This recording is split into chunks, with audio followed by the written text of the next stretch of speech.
Pauline, de Michel Truffaut. Je pensais que les personnes âgées qui regardent à longueur de journée par leurs fenêtres souffraient de solitude et d'ennui. Qu'elles observaient, sans vraiment les voir, les passants, et le trafic de la rue pour distraire les heures interminables qu'égrènent seconde après seconde le tic-tac d'une pendule qui leur tient compagnie. Je me trompais. Leur regard sur les autres peut être plus curieux et plus pertinent que celui de la plupart des gens. Et je sais de quoi je parle puisque je suis inspectrice de police.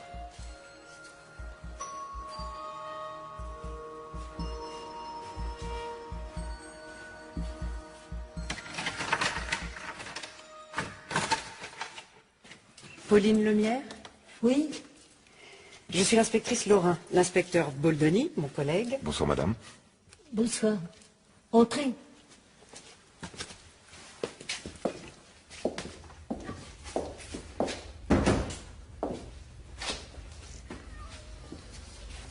Vous avez appelé pour une disparition? Oui. Asseyez-vous. Non merci, ça va. Qui a disparu, madame Lemierre? Dabo, le petit jeune qui habite chez les Colsons, au 5e. C'est leur petit sous-locataire.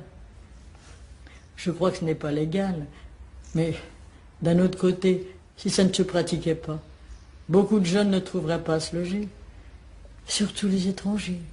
Le jeune dont vous parlez est un étranger? Oui, c'est un Africain. Vous le connaissiez bien? Dabo, c'est ça? Oui, Dabo. Oh, bien. C'est beaucoup dire, parce qu'il parle mal notre langue. Mais on arrive quand même à se comprendre. Quand je rentre de mes courses, il vient me porter mon panier jusqu'à ma porte.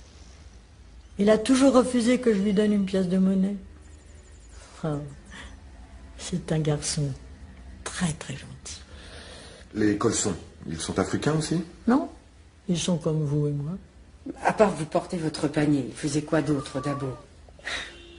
Il s'asseyait parfois à la terrasse du café, juste en face.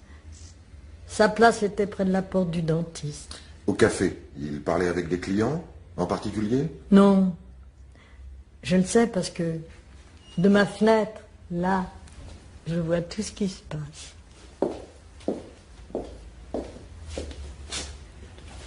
C'est vrai que vous avez un point de vue idéal sur la rue.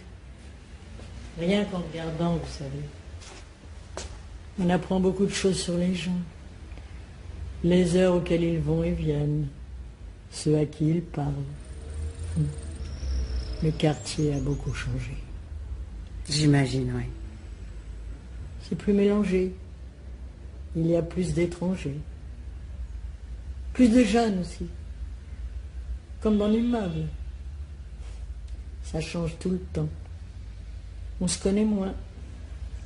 Aujourd'hui, on ne sait même plus à côté de qui on vit. Les Colsons habitent ici depuis quand? 2 ans. Et qu'est-ce qu'ils font comme métier? Personne ne sait. D'après la boulangère, ils vivaient avant au Sénégal, où ils avaient une grosse affaire. Je ne sais pas quelle affaire. Mais si vous regardez ses mains... Qu'est-ce qu'elles ont, ces mains? Ce sont plutôt des mains de terrassier. En plus, larges. Comme des mains d'étrangleur. Quelque chose me dit que vous ne l'aimez pas beaucoup, Colson. Non, et elle non plus.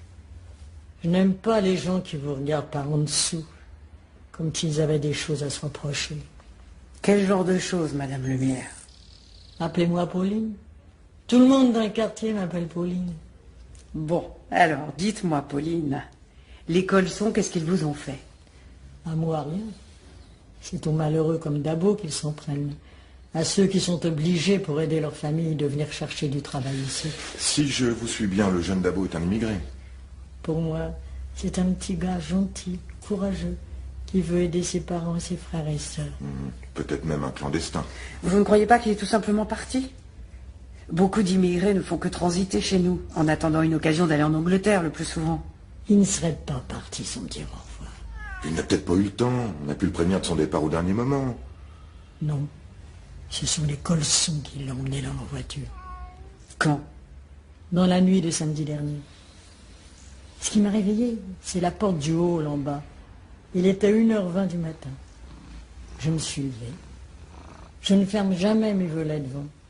Au 2e étage, on ne craint rien. J'ai vu les colsons qui sortaient avec Dabo. Il le soutenait comme s'il était ivre. Ça m'a intriguée, car Dabo ne boit jamais d'alcool à cause de sa religion. Ils sont montés tous les 3 dans leur grosse voiture grise et ils sont partis. Quand ils sont rentrés dimanche soir vers 9h, Dabo n'était plus avec eux. C'est à ce moment-là que j'ai eu un mauvais pressentiment. Lundi, j'ai profité que Colson descende pour lui demander où était Dabo. Vous savez ce qu'il a eu le toupet de me répondre? Qui ça? Je ne connais pas Dabo. Et comme j'insistais en lui disant que c'était son sous-locataire, il m'a répliqué qu'il n'avait jamais eu de sous-locataire. Il a fichu le camp. C'est pour ça que je vous ai appelé. Si nous l'interrogeons, il nous répondra certainement la même chose. Oui, mais vous êtes policier. Ce sera votre parole contre la sienne, Pauline, malheureusement. Je ne suis sûrement pas la seule dans l'immeuble à avoir vu Dabo. Vous pouvez demander au patron du café aussi. Même si nous parvenons à prouver que Dabo était bien ici, le fait qu'il n'y soit plus ne prouve pas pour autant qu'il ait disparu. Vous n'avez rien fait, c'est ça? Je suis sûre qu'il lui est arrivé malheur. S'il avait su qu'il partait, il serait venu me dire au revoir. Ce que ma collègue essaie de vous expliquer, c'est que nous ne pouvons intervenir que si nous possédons des éléments qui justifient une enquête. Ils ont pu l'emmener à l'hôpital parce qu'il était souffrant, tout simplement. Pourquoi Colson ne me l'a pas dit quand je lui ai demandé les nouvelles de Dabo? Il a pu penser que ça ne vous regardait pas. Au lieu de chercher dans les hôpitaux, vous feriez mieux d'aller voir ce qui se passe dans leur maison près de Lisieux. Ils ont une propriété dans un village qui s'appelle les Carrières de l'Étang. Vous croyez que c'est là-bas qu'ils ont emmené Dabo? J'en ai bien peur. Et je crois que c'est là-bas qu'ils ont aussi emmené les autres. Quels autres? De quels autres vous parlez? Avant Dabo, ils ont eu d'autres jeunes Africains chez eux.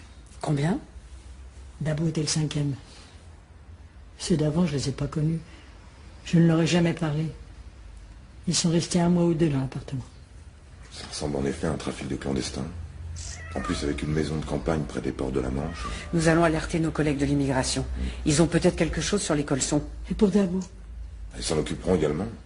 Enfin, s'il est toujours sur notre territoire. Il est possible aussi, Pauline, qu'ils aident les clandestins par conviction humanitaire. Aider les autres, c'est pas leur genre. On est parfois surpris en découvrant ce que font les gens. Oui, mais c'est rarement dans le bon sens. Je suis suffisamment âgé pour le savoir. Je ne suis pas d'accord avec vous, Pauline. Il y a plus de gens formidables qu'on l'imagine. Il faut aussi regarder le bon côté des choses dans la vie. Je la regarde tous les jours de ma fenêtre, la vie. Il y a de rares exceptions. Je vous assure que ce n'est pas joli, joli. Allons.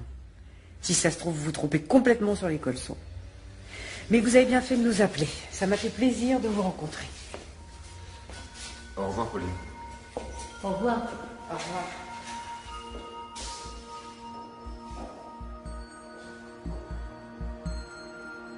Je n'ai pas tenu compte de l'avis de mon collègue, persuadé que Pauline se racontait des histoires pour se faire peur. J'ai transmis le signalement de Dabo à la brigade de Lisieux en leur demandant d'aller voir du côté de la propriété des colsons. Pauline avait raison. Dabo y était, mais c'était trop tard.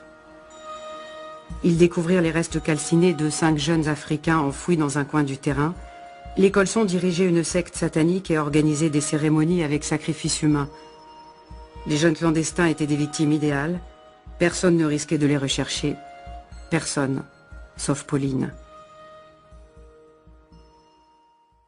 Depuis, je pense souvent à elle, et quand je croise mes voisins dans l'escalier, derrière les bonjours et les sourires, je ne peux m'empêcher d'entendre sa petite voix inquiète me dire « On ne sait même plus à côté de qui on vit. »